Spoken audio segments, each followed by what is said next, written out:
Well, this is interesting. Just checking out the bottom board of this hive right now, and some battles going on. It looks like there's been some sort of a fight with some hot bees from another hive fighting. You know, this is usually what happens. But look at this. You see right there? Oh, that's a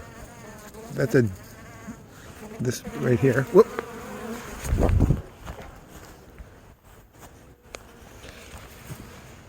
These are body parts that I would find around a hive if a shrew had gotten into the hive and eaten the guts out of the bees, right?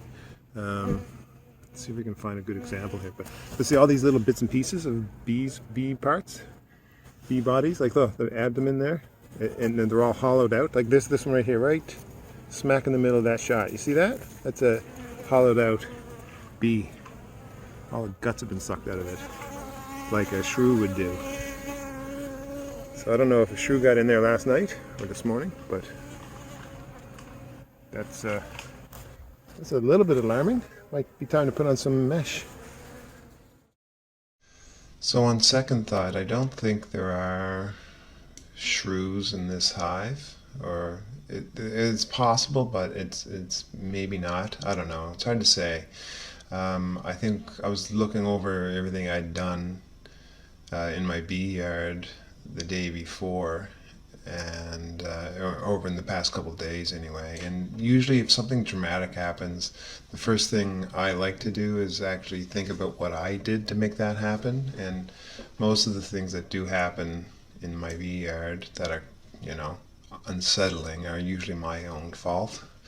And so I think that's what happened here. I think I had to rearrange the position of some of my hives in my bee yard, and this beehive that we have in the video, there was a small, tiny, dying colony that was in this position earlier in that day, and I took that colony and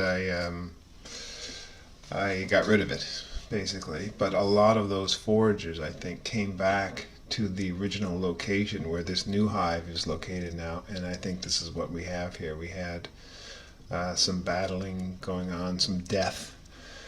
But yeah, so I think that's probably what it is. However, it is November 1st right now as I record this little afterbird, which is probably going to be longer than the original video. And I think I should probably, there's the date, yeah, I probably should put on my 1/4 inch mesh because right now it's getting cold. We've had frost on the ground, and the ground is cold, and so the insides of those hives are warm, especially probably these ones now that I've added this insulation on the bottom. I hope that it creates a frost-free bottom board for the hives. And if it's warm, if that makes it even warmer, it'll be more enticing for you know, mice and shrews to come in. But mainly, well, shrews don't live in there, but they are definitely attracted to the warmth of the cluster. And hopefully I won't have any rodents eating the outside of the mesh, or outside of the insulation, just chewing it to pieces. We'll see. I don't know. I'm just experimenting here. So anyway, so that's that. So I probably need to put some mesh on ASAP. I should have probably done that a while ago, but I'm really been slacking off lately. But if you go to my blog, mudsongs.org, you will see, if you scroll down, this is for people on a desktop.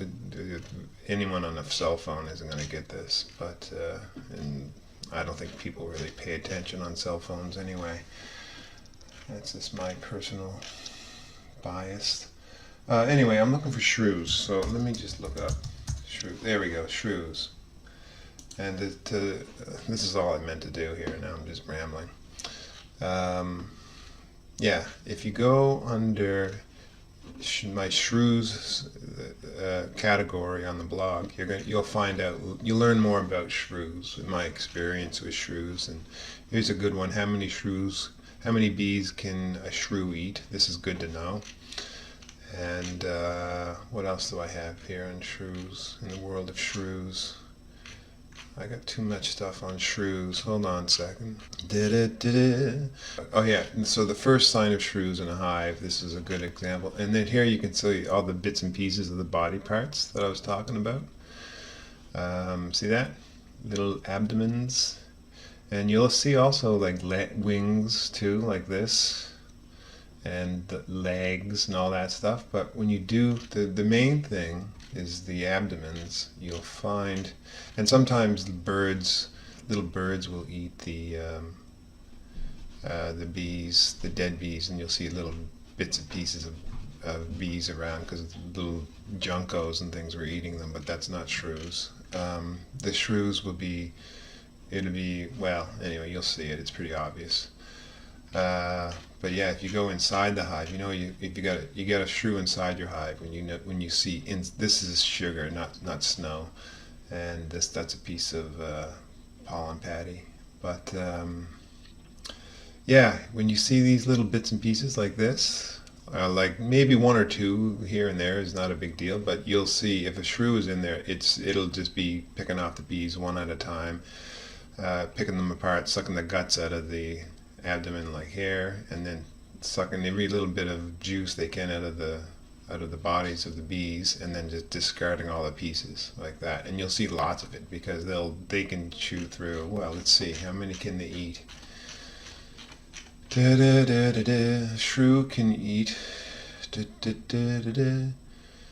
approximately, I don't know, there it is. In 5 months, a shrew. Let's get the details here. So in the winter, typically a shrew may eat whatever. Anyway, shrew can eat a lot of bees. So you'll know when you've got shrews, and that's why I had to switch to 1/4-inch mesh. I've got a thing about that too. I can probably just type in mesh. Hold on. Where's my mesh? I got a mesh category too, and you can learn all about how I do mesh stuff, right down there. It's 1/4-inch mesh. But anyway, that's why I switched to 1/4-inch mesh, because I used to use 1/2-inch mesh, and I think a 1/2-inch mesh is probably okay for a lot of people, because I didn't have shrews for a long time until I moved my bees out to a different location. But when I was in the city, I didn't have any shrews in my hives at all, so it might be just a matter of location.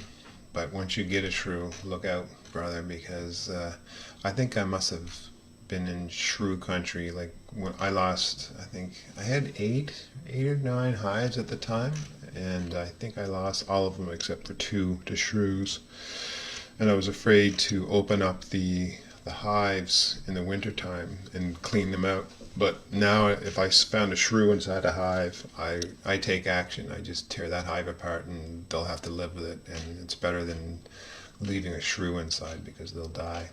But anyway, I was also going to say I need to put some mesh on these hives because it's getting cold and the insides of the hives are warm, so mice are going to get in there too. So I got to get the mesh on before the mice get in, because if I put the mesh on, then I'm going to trap a mice too late, then the mouse will get in and be stuck in there all winter, and that'll be even worse. Anyhow, so that's it. Remembering games and daisy chains and loves.